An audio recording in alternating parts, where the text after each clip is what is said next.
Hello students. आज हम अपने फंड बेस्ड अकाउंटिंग के चैप्टर को आगे बढ़ाते हैं और अपना जो presentation on not for profit organisation चल रहा है उसी में फंड बेस्ड अकाउंटिंग में आज जो एसेट्स वाले फंड होते हैं उनकी ट्रीटमेंट कैसे की जाती है वो सीखते हैं। साथ ही साथ कुछ केसेस इंटरेस्ट इनकम के रह गए थे उनको और साथ में करेंगे। तो आज का हम अपना टॉपिक शुरू करते हैं fund based accounting part second. इस पार्ट सेकंड के अंदर हम जो बेसिकली करेंगे वो एक एसेट को सबसे पहले जो है एसेट फंड को कैसे ट्रीट किया जाता है उसको देखेंगे। तो उसमें एक एग्जांपल हमने लिया है उस एसेट में कि बिल्डिंग फंड की ट्रीटमेंट कैसे की जाती है।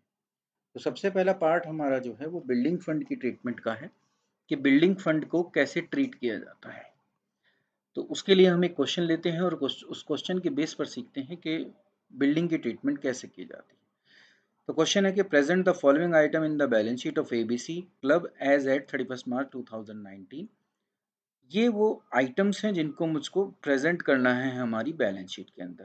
Capital fund, building fund, donation received for building fund, 10% building fund, interest received on building fund investment.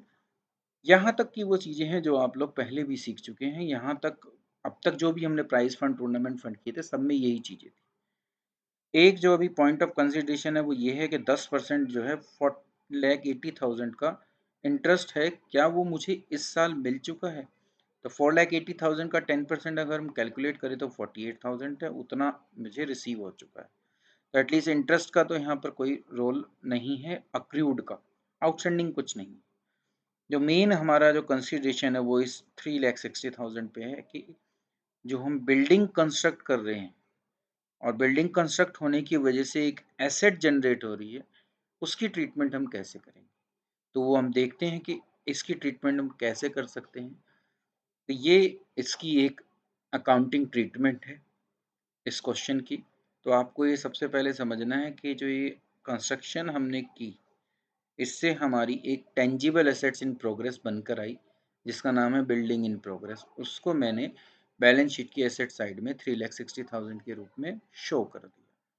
अब ये पैसा क्योंकि फंड में से यूज हुआ है तो हम बिल्डिंग फंड में से इसको माइनस कर देंगे और ये कैपिटल फंड में ऐड हो जाएगा। ये एक आपको समझना है कि कैपिटल फंड में क्यों ऐड हो रहा है। देखो, जब पिछले बार हम कर रहे थे टूर्नामेंट एक्सपेंसेस वगैरह तो टूर्नामेंट एक्सपेंस हुए, टूर्नामेंट फंड में से माइनस किए क्योंकि यूज होते ही वो खत्म हो जाते हैं। पर बिल्डिंग के साथ ऐसा नहीं है, ये एसेट जनरेट कर रहा है, ठीक है, और कैश भी कम हो रहा है। तो डबल इफेक्ट आ चुका है एसेट साइड में, एक कैश कम हो चुका है और एक बिल्डिंग बन चुकी है। तो डबल इफेक्ट इस तरफ भी आना चाहिए। तो वो अमाउंट हम बिल्डिंग फंड से निकाल कर कैपिटल फंड में ट्रांसफर कर देते हैं जिससे जो डबल एंट्री सिस्टम है वो पूरा कंप्लीट हो सके। बाकी चीज़ें नॉर्मल है, बाकी को आपको इतना ज़्यादा नहीं समझना। मेन जो कंसिडरेशन है वो सिर्फ यही करना कि expenses on construction of building 3,60,000 वो बिल्डिंग फंड से निकलकर कैपिटल फंड में चले जाएंगे। इस बात को आपको याद रखना है। बाकी कुछ इसमें ऐसा स्पेशल नहीं है। बिल्डिंग फंड 4,80,000 था, 6 लाख की मुझे डोनेशन मिली ये वाली, 48,000 मेरा इंटरेस्ट है वो आ गया, और जो बिल्डिंग फंड इन्वेस्टमेंट है वो 4,80,000 यहाँ पर आ गई। टोटल ये 11,28,000 हुआ। 3,60,000 उसमें से माइनस कर 7,68,000 यहाँ पर आ गया। वो 3,60,000 यहाँ पर ऐड हो गए और मेरे जो कैपिटल फंड है वो 14,40,000 हो गया। तो याद आपको सिर्फ यही रखना है कि जो बिल्डिंग बनाओगे वो बिल्डिंग के रूप में शो करोगे। कैश कम हो रहा है वो यहाँ नहीं है, बिल्डिंग फंड में से वो पैसा निकल जाएगा, कैपिटल फंड में चला जाएगा। इसी चीज को और कंफर्म करते हैं क्वेश्चन नंबर 2 के थ्रू।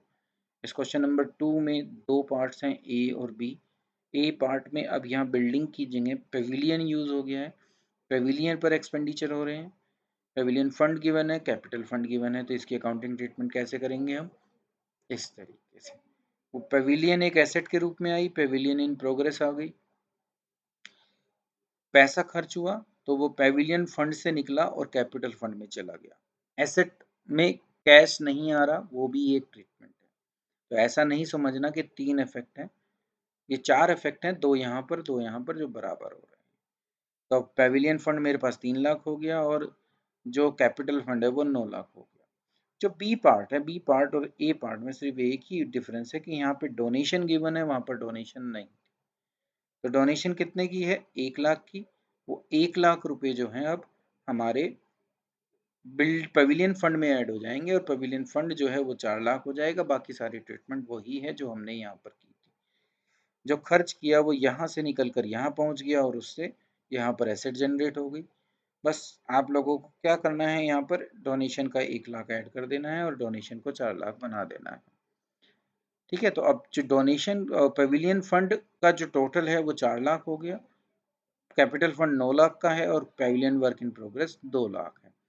तो आपको सिर्फ यही समझना है यहाँ पर कि बिल्डिंग फंड या एसेट से रिलेटेड जो भी फंड है उनकी ट्रीटमेंट में आप जो कंस्ट्रक्शन पर खर्च करोगे वो पैसा आप उस फंड से निकाल कर कैपिटल फंड में ट्रांसफर कर देना। बस मेन बेसिकली आपको इसको यहाँ पर यही सीखना है।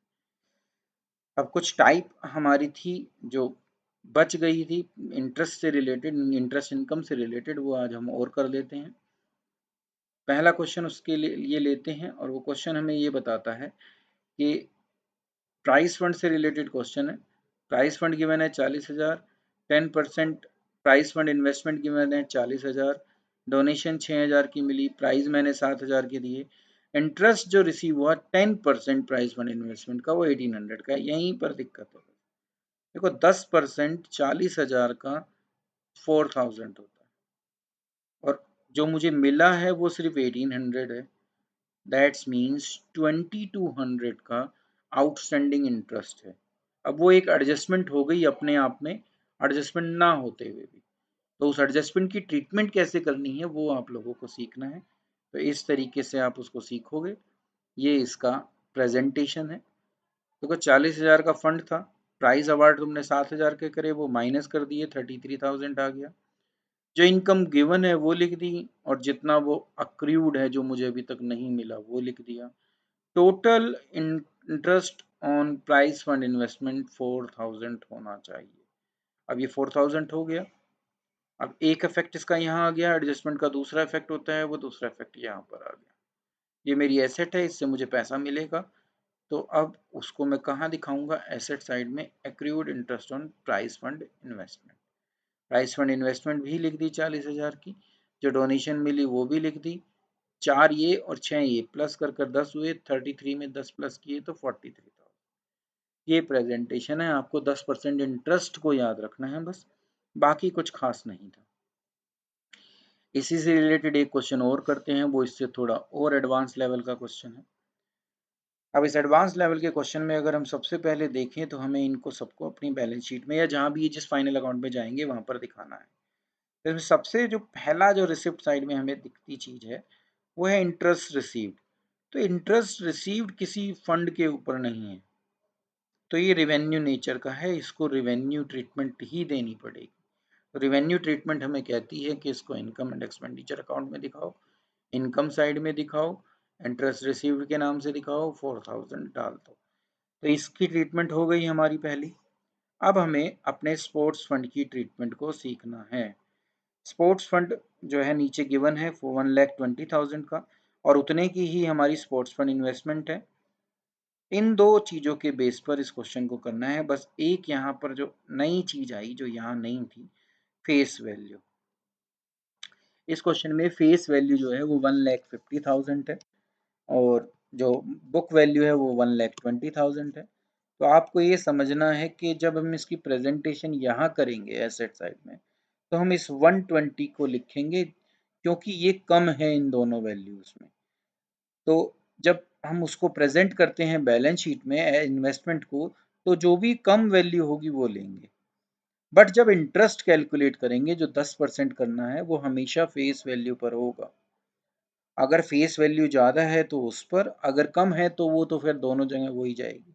तो अभी मेरे क्वेश्चन में फेस वैल्यू क्या है? ज़्यादा है, तो 10% जो मैं निकालूंगा वो फेस वैल्यू का निकालूंगा और 1,50,000 का 10% जो होता है वो 15,000 होता है। अब अंदर जाकर मैं चेक करता हूँ तो वो 12,000 है।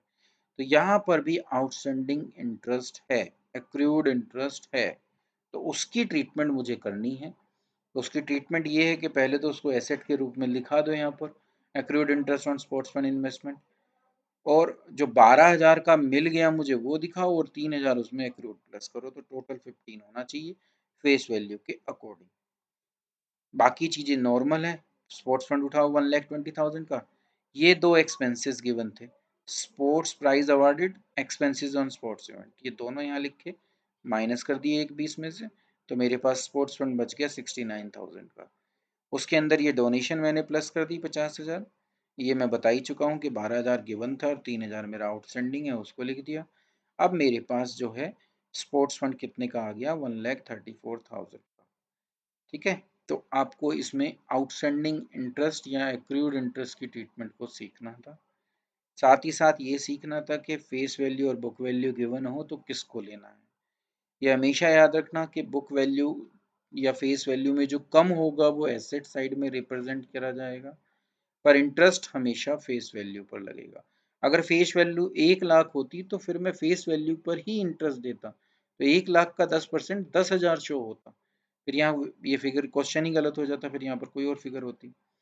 ठीक है, हाँ उस केस में ये होता क्योंकि ये 1,00,000 है और ये 1,20,000 है, तो मैं अपनी बुक्स में भी 1,00,000 रुपए ही दिखाता क्योंकि वो ही कम वैल्यू है। तो इस बात को याद रखना कि जब एसेट साइड में प्रेजेंटेशन दिखाना होगा इन्वेस्टमेंट का, तो जो फेस वैल्यू या बुक वैल्यू में कम है वो शो होगा और इंटरेस्ट हमेशा फेस वैल्यू पर दिया जाएगा।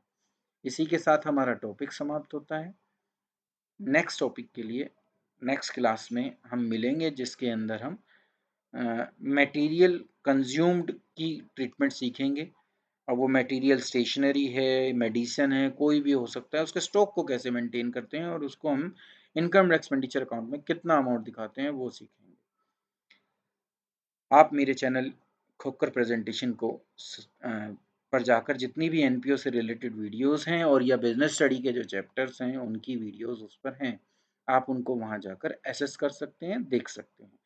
बस आप मेरे चैनल को सब्सक्राइब कीजिए और अगर आपने बेल आइकॉन नहीं प्रेस किया है तो बेल आइकॉन प्रेस कर दीजिए, जिससे नई वीडियो आप तक पहुंचती रहे। आज की क्लास यहीं पर समाप्त होती है। Thank you.